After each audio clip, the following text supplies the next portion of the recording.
Pour ce tour, le magicien utilisera un paquet de cartes complet. Il aura au préalable déposé dans un coin de la table une prédiction écrite sur un bout de papier. Il explique tout d'abord au spectateur qu'il va venir retirer les 2 jokers, dont il n'aura pas besoin pour ce tour.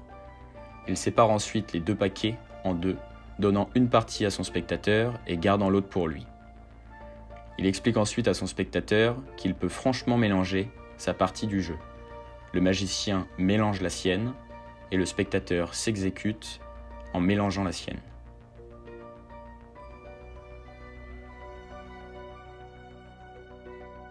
Une fois les 2 parties bien mélangées, le magicien explique au spectateur ce qu'il va devoir faire, c'est-à-dire couper son jeu, retourner la partie coupée et la lui donner. Le spectateur fait exactement de même, il coupe son jeu, retourne la partie coupée et la donne au magicien. Le magicien lui indique alors qu'il va devoir mélanger ces 2 parties, en mélangeant donc des faces cachées et des faces retournées de manière complètement aléatoire. Le spectateur s'exécute et fait exactement la même chose. Le magicien lui indique alors qu'il peut recommencer cette manipulation le nombre de fois qu'il le souhaite. Le spectateur désire une seconde fois, le magicien coupe alors son jeu, retourne la partie coupée et la donne au spectateur. Le spectateur fait de même, il coupe son jeu, retourne la partie coupée et la donne au magicien, avant que le magicien remélange les cartes de manière complètement aléatoire, et le spectateur fait exactement la même chose. Une fois ces 2 parties de jeu complètement mélangées de manière aléatoire, le magicien les récupère pour les remélanger ensemble, constituant un jeu avec un nombre de faces cachées et retournées complètement aléatoire. Il le montre au spectateur.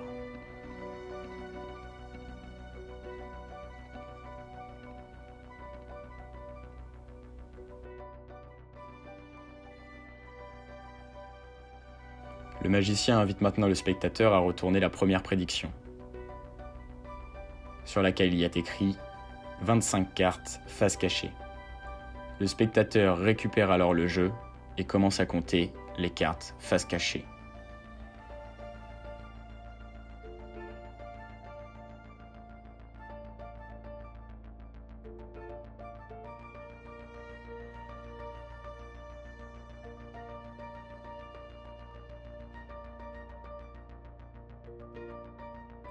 Le spectateur est alors assez impressionné car il constate effectivement qu'il y a 25 cartes face cachée dans le jeu mélangé aléatoirement.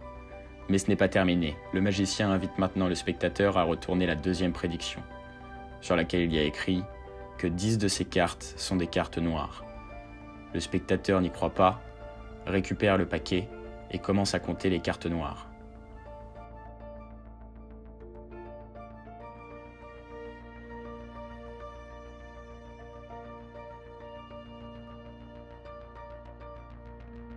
Le spectateur bluffé constate effectivement qu'il y a 10 cartes noires dans ce petit paquet mélangé aléatoirement. Mais ce n'est toujours pas terminé. Le magicien invite alors le spectateur à retourner la 3e prédiction, sur laquelle il y aura écrit « Toutes les cartes sont des trèfles ». Le spectateur s'empresse de regarder les cartes noires et constate effectivement que toutes les cartes sont des trèfles, avant d'indiquer au magicien qu'il y a un as de pique. Le spectateur est alors content car il pense que le magicien a raté son tour. Mais le magicien l'invite à retourner la 4e prédiction. Le spectateur ouvre le papier, trouve un petit bout de papier à l'intérieur, ouvre ce bout de papier sur lequel il y aura écrit « Sauf l'as de pique ». Passons maintenant aux explications de ce tour.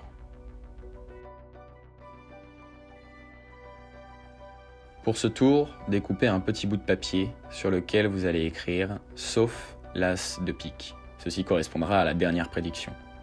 Récupérez ensuite une feuille de papier complète dans laquelle vous allez déposer ce petit bout de papier. Pliez la feuille de papier complète en 4. Sur la première face, écrivez le mot « prédiction ». Ouvrez ensuite la première pliure et écrivez à l'intérieur 25 cartes face cachée. Vous pouvez ensuite déplier la 2e pliure et écrire à l'intérieur que 10 de ces cartes seront des cartes noires. Dépliez une dernière fois le bout de papier afin d'écrire que toutes les cartes seront des trèfles.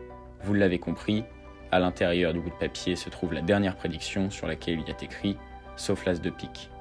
Pliez ce bout de papier et déposez-le sur un coin de la table avant de commencer votre tour.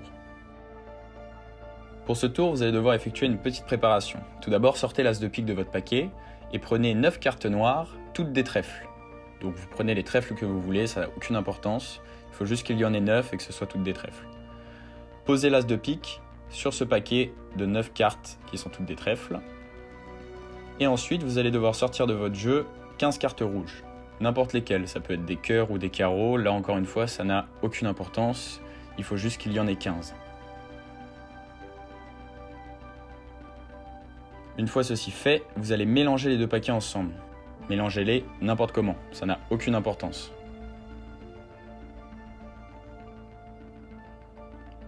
Vous allez ensuite sortir les deux jokers, prendre le premier et le poser sur ce paquet qui constituera donc notre préparation. Ensuite, prenez le reste du jeu, mélangez complètement aléatoirement. Prenez le deuxième joker et mettez-le à l'intérieur, n'importe où, comme ceci. Ce sera la partie non préparée. Posez votre préparation au-dessus du jeu, comme ceci. Vous êtes donc fin prêt à commencer le tour. Expliquez tout d'abord à votre spectateur que vous allez venir chercher les deux jokers. Le premier joker ayant très peu d'importance, voire aucune.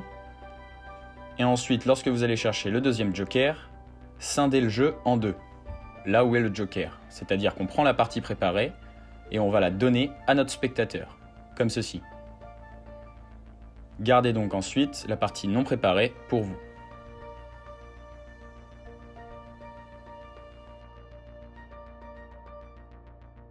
Expliquez ensuite à votre spectateur qu'il peut mélanger sa partie, comme il le souhaite. Vous faites exactement la même chose avec la vôtre.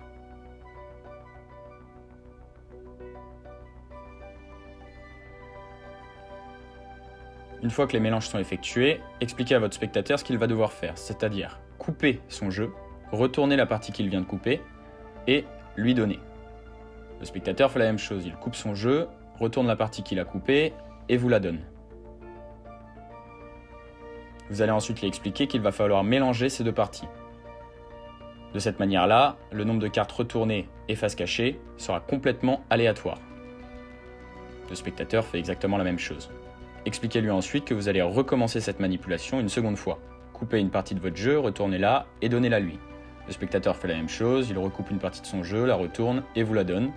Et enfin, vous l'avez compris, vous remélangez les deux parties. N'importe comment, ça n'a aucune importance. Le spectateur fait exactement la même chose. Une fois que c'est fait, vous allez donc mélanger les deux parties ensemble. Mais il y a un aspect à ne pas rater. Quand vous allez prendre le paquet de votre spectateur, vous allez devoir le retourner. Donc, pour faire ça, vous allez faire semblant de légaliser avant de mélanger les deux paquets ensemble. Mais très important de retourner le jeu du spectateur avant de mélanger les deux paquets ensemble. Comme ceci. De cette manière-là, le spectateur est persuadé que le paquet est complètement mélangé. Et pour vous aussi d'ailleurs, ça doit paraître être le cas. Et qu'il y a un nombre de cartes face cachée et face retournée complètement aléatoire. Il y a une dernière partie très importante. Vous allez montrer les cartes au spectateur, et si vous voyez que l'as de pique est retourné dans le jeu, comme c'est le cas ici, vous allez devoir retourner l'intégralité du paquet avant de continuer le tour. Mais si lorsque, comme c'est le cas ici, vous montrez les cartes au spectateur et vous ne voyez pas l'as de pique retourné, vous n'avez pas besoin de toucher au paquet, et le tour peut directement continuer. Vous n'avez donc plus besoin de toucher au paquet à ce stade du tour, vous le donnez directement à votre spectateur et vous l'invitez à retourner la première prédiction. Le spectateur va lire donc 25 cartes face cachée. Il récupère le jeu et vous l'avez compris, il va trouver dans le paquet 25 cartes face cachée. Il sera déjà très impressionné.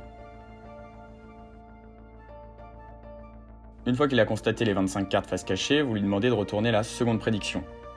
Il va y lire 10 cartes noires. Il va donc récupérer le paquet, et là aussi vous l'avez compris, comptez les cartes noires, il y en aura bien 10. Il commencera donc à être sacrément bluffé. Une fois qu'il constate les 10 cartes noires, demandez-lui de retourner la troisième prédiction, sur laquelle il y aura écrit, vous l'avez compris, toutes les cartes sont des trèfles.